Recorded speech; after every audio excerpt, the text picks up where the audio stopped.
Assalamualaikum warahmatullahi wabarakatuh. Perkenalkan, kami dari kelompok 2. Saya Marsala Dwi Syarani dengan NIM 642352243. Dan saya Sakila Azima dengan NIM 642355133. Izinkan kami menjelaskan materi mengenai pertemuan ketiga tentang budget penjualan. Nah, yang pertama, apa itu budget penjualan? Di sini ada pengertian ya terkait dengan budget penjualan, yang dimana budget penjualan adalah budget yang direncanakan secara lebih terperinci tentang penjualan perusahaan selama periode yang akan datang, yang di dalamnya meliputi rencana tentang jenis atau kualitas barang yang akan dijual dan juga jumlah atau kuantitas barang yang akan dijual. Lalu, adapun definisi anggaran, menurut Glenn Welch, didefinisikan sebagai profit planning and control may be broadly as defined as systematic and formalist approach for accomplishing the planning, coordinating, and control responsibility of management. Dari pengertian tersebut, anggaran dikaitkan dengan fungsi-fungsi dalam atau dasar manajemen yang meliputi perencanaan, koordinasi, dan juga pengawasan. Adapun rencana perusahaan di bidang pemasaran, terdapat 7 poin ya rencana perusahaan. Yang pertama yaitu rencana tentang sasaran atau tujuan pemasaran selama periode yang akan datang.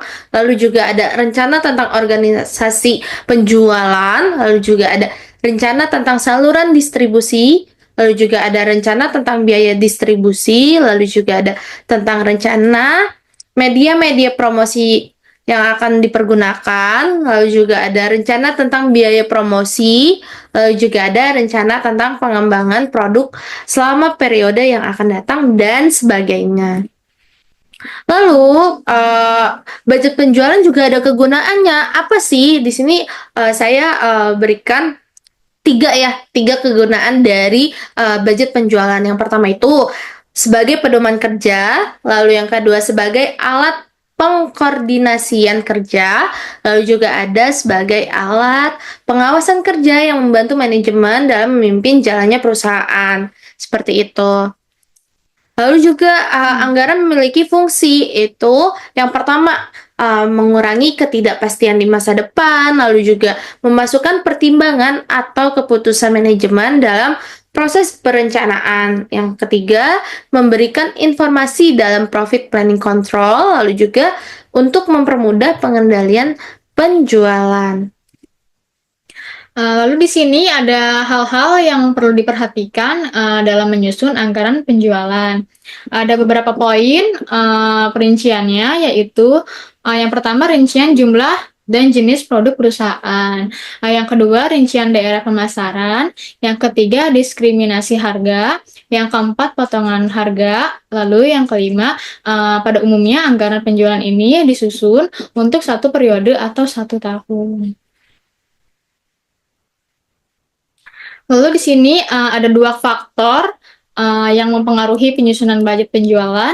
Yang pertama ada faktor internal, yang kedua faktor eksternal. Poin di faktor internal yang pertama ada data penjualan sebelumnya seperti kualitas, kuantitas, harga, waktu, dan juga lokasi. Lalu yang kedua kebijakan perusahaan terkait distribusi, promosi, dan penempatan harga.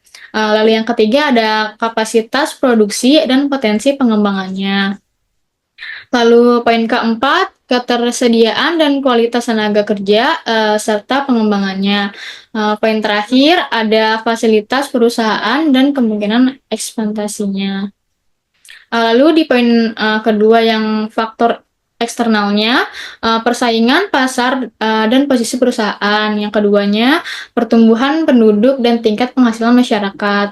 Lalu yang ketiga, elastisitas permintaan terhadap harga. Lalu yang keempat, pengaruh agama, adat, dan kebiasaan masyarakat. Lalu ada kebijakan pemerintah di berbagai bidang. Kondisi ekonomi nasional dan juga global. Lalu yang terakhir pengembangan teknologi, produk substitusi, selera konsumen, dan perubahannya. Lalu di sini ada dua jenis periode anggaran penjualan menurut Wells, Hayton, and Gordon. Yang pertama itu anggaran penjualan jangka panjang. Lalu yang kedua ada anggaran penjualan jangka pendek. Anggaran penjualan jangka panjang ini disusun sesuai rencana korporat, biasanya tahunan dengan fokus pada analisis potensi pasar jangka panjang akibat perubahan populasi ekonomi dan lain-lain. Lalu yang keduanya yaitu anggaran penjualan jangka pendek. Ini berlaku untuk periode 1 tahun dan dirinci per triwulan atau bulanan.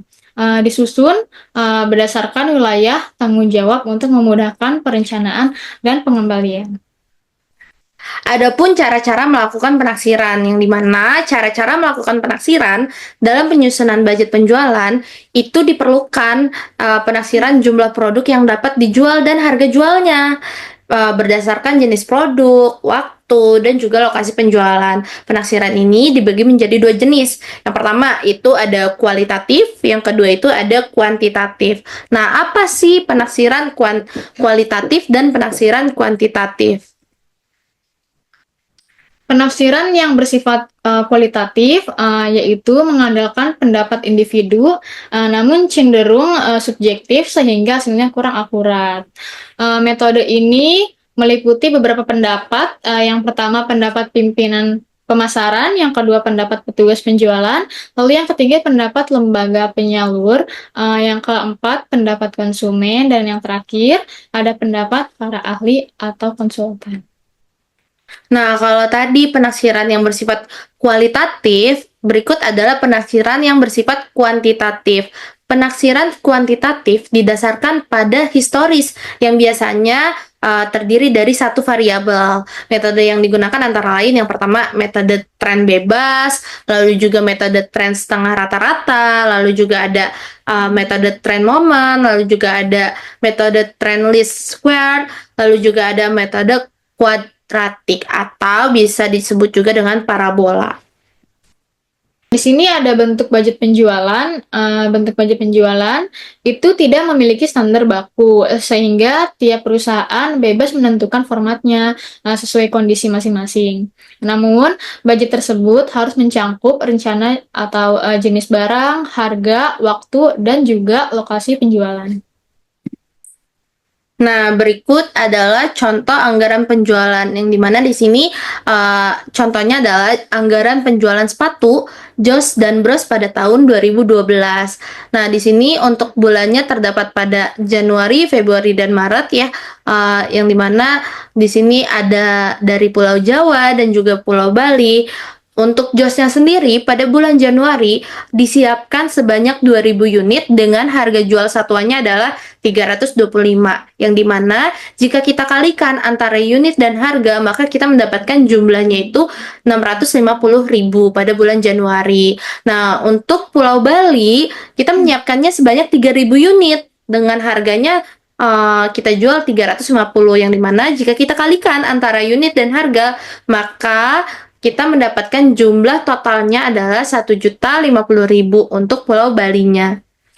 Lalu di sini juga ada Bros di bulan Januari menyediakan 3.000 unit yang per unitnya itu dikali harga yaitu 425.000 yang jumlahnya menjadi 1.275.000 pada Pulau Jawa.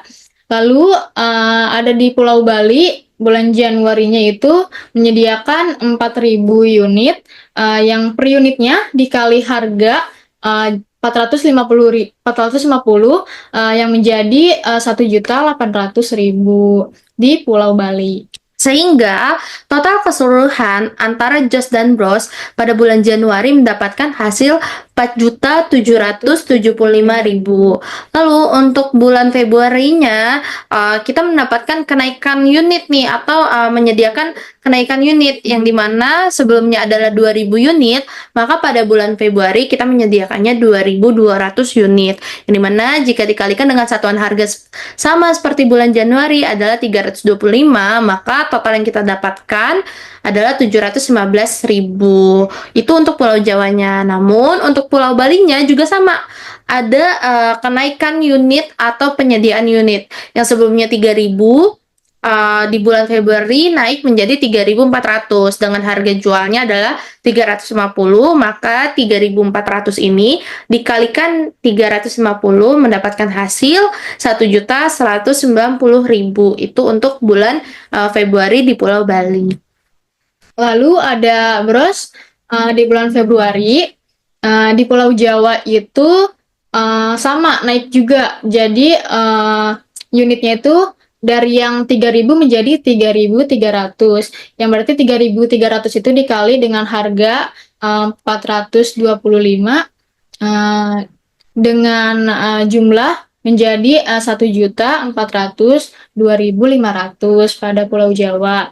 Lalu yang di Pulau Bali pun sama naik juga menjadi 4.500 dikalikan 450 yang jumlahnya menjadi 2.025.000 di Pulau Bali. Maka untuk jumlah keseluruhan antara Jos dan Bros di bulan Februari adalah 5.332.500. Seperti itu. Lalu untuk bulan Maretnya juga sama ya. Untuk Jos itu unitnya ada kenaikan sebanyak 100 unit yang disiapkan, yaitu menjadi 2.300 karena sebelumnya kan di bulan Februari adalah 2.200. Nah, untuk harganya masih sama 325, maka 2.300 dikalikan dengan 325 maka mendapatkan hasil jumlahnya adalah 747.500. Itu untuk Pulau Jawa. Namun untuk Pulau Balinya unitnya masih sama dan total jumlahnya juga masih sama dengan harganya juga sama. Seperti itu. Lalu Bros, di Pulau Jawa pada bulan Maret itu ada kenaikan 200 menjadi 3.500 unit yang per unitnya dikali 425. Jadi jumlah harganya yang kita dapat itu menjadi 1.487.500 pada Pulau Jawa. Lalu Pulau Bali pada bulan Maret ada kenaikan 100 yang itu menjadi 4.600 yang per unitnya dikali 450 lalu jumlah yang kita dapat itu ya 2.070.000. Maka untuk total keseluruhannya pada bulan Maret antara Jos dan Bros mendapatkan hasil 5.495.000. Nah, untuk kuartal 1, kuartal 2, kuartal 3 itu juga sama ya, pengkalinya sama seperti bulan Januari, Februari, dan Maret, yang dimana kalau kuartal 1 untuk Jos pada Pulau Jawa itu menyediakan unitnya 6.600 dikalikan 325 lalu mendapatkan hasilnya 2.145.000. Nah, untuk baliknya menyediakan unitnya adalah 9.000. Untuk pengkalinya adalah 350. Harga jualnya beda ya dengan antara Jawa dan Bali, sekitar 25, yang dimana jika kita kalikan 9.000 dengan 350 maka mendapatkan hasil 3.150.000. Sama seperti sebelumnya, Bros, di kuartal 1 itu unitnya ada 8.000, yaitu satu unitnya dikali harganya itu 425 dengan jumlah 3.400.000. Itu untuk Pulau Jawa. Lalu Pulau Balinya kuartal 1 itu menyediakan unit 10.000 yang berarti per unitnya itu dikali harga 450. Lalu jumlah yang kita dapat yaitu 4.500.000. Lalu untuk total jumlah keseluruhan pada kuartal 1 itu 13.195.000. Sebenarnya ini tabelnya sama ya semuanya, dan cara penghitungnya pengkalinya juga sama, namun terdapat perbedaan pada jumlah unitnya aja, seperti itu. Jadi untuk jumlah total keseluruhannya jika kita rekap adalah 2.000 25.100 untuk unit Jawa nih pada bulan Januari, Februari, Maret, lalu kuartal 1 sampai kuartal 3 itu mendapatkan jumlah sekian dengan jumlah harga yang kita dapat atau keuntungan yang kita dapat adalah 8.152.500. Lalu untuk JOS di Pulau Bali untuk total seluruhannya dengan unit yang sudah disediakan seperti sebelumnya adalah 35.700, lalu dengan jumlah yang didapatkan sama bulan Januari sampai dengan kuartal 3 adalah 12.495.000 seperti itu. Lalu brosnya juga sama ya seperti JOS yang tadi udah dijelaskan untuk Pulau Jawanya. Kita total nih seluruh unitnya yang disediakan dari Januari, Februari, Maret, kuartal 1, kuartal 2, kuartal 3, maka totalnya adalah 32.300 unit yang sudah disiapkan. Lalu untuk jumlah yang didapatkan adalah 13.727.500. Itu untuk Pulau Jawanya. Namun bros untuk Pulau Bali ini berbeda ya jumlahnya dengan yang sebelum-sebelumnya. Kalau untuk Pulau Bali sendiri di sini unitnya jika kita totalkan adalah 41.400, maka mendapatkan jumlah keseluruhannya adalah 18.630.000. Nah, kalau misalnya kita jumlah penghasilan yang sudah kita kalikan tadi antara Januari, Februari, Maret, kuartal 1, kuartal 2, kuartal 3, maka kita mendapatkan total sama satu tahun atau pada tahun 2012 contoh anggarannya adalah 53.005.000 seperti itu. Jadi penjumlahannya itu sebenarnya sama caranya. Jadi per unit itu dikalikan dengan harga. Maka mendapatkan jumlah yang akan didapat harganya atau keuntungan yang akan didapat seperti itu. Lalu di sini ada budget pemotongan penjualan. Perusahaan sering memberikan potongan penjualan sebagai strategi menarik pembeli, mendorong transaksi tunai, mempercepat arus kas, dan mengurangi kebutuhan modal kerja. Contohnya gini ya, suatu mall H&M dia sering banget mengadakan diskon entah potongan 50% ataupun 70%. Itu adalah suatu strategi nih yang dimana menarik pembeli supaya tertarik membeli dengan harga yang sudah diberikan potongan diskon kayak gitu. Karena ya kita juga pasti sehari-hari mencari barang dengan harga yang murah dengan kualitas yang terbaik. Itu makanya dari perusahaan juga memberikan strategi yang menarik dari sisi pembelinya nih, harus membuat promosi seperti apa, entah itu dari potongan ataupun juga buy one get one atau lainnya seperti itu. Nah, ada juga bentuk budget potongan penjualan seperti budget penjualan, tidak ada format baku untuk budget potongan penjualan sehingga perusahaan bebas menyesuaikannya. Latihan penyesuaian dapat dipelajari. Nah, di video pembelajaran ya. Nah, jadi yang seperti yang tadi saya sudah jelaskan terkait dengan potongan penjualan itu disesuaikan saja dengan si perusahaannya. Bebas mau memberikan entah dia diskonnya 20% atau juga ada juga yang 50% atau juga ada yang 70% seperti itu sih. Jadi perusahaan yang memberikan potongan itu sudah didiskon 20% ternyata diberikan lagi 70%. Itu tergantung si perusahaan tersebut sedang mendapatkan kerugian atau tidak. Jika dia merasa sedang dalam keadaan genting adanya kerugian, maka perusahaan tersebut akan memberikan strategi agar pembeli itu tertarik dengan memberikan diskon walaupun dia mendapatkan kerugian dengan harga yang diterima tidak sesuai atau penghasilan yang diterima itu tidak sesuai dengan budget penjualan yang sebelumnya. Namun barang yang disediakan atau disiapkan itu sudah terjual habis, maka agar terjual habis diberikannya diskon agar pembeli tertarik. Seperti itu teman-teman.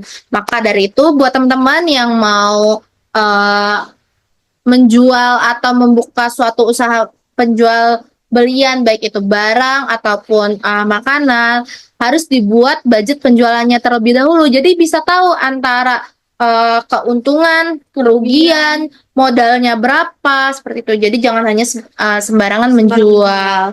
Itu aja teman-teman yang bisa kita sampaikan. Kurang lebihnya mohon maaf. Wassalamualaikum warahmatullahi wabarakatuh.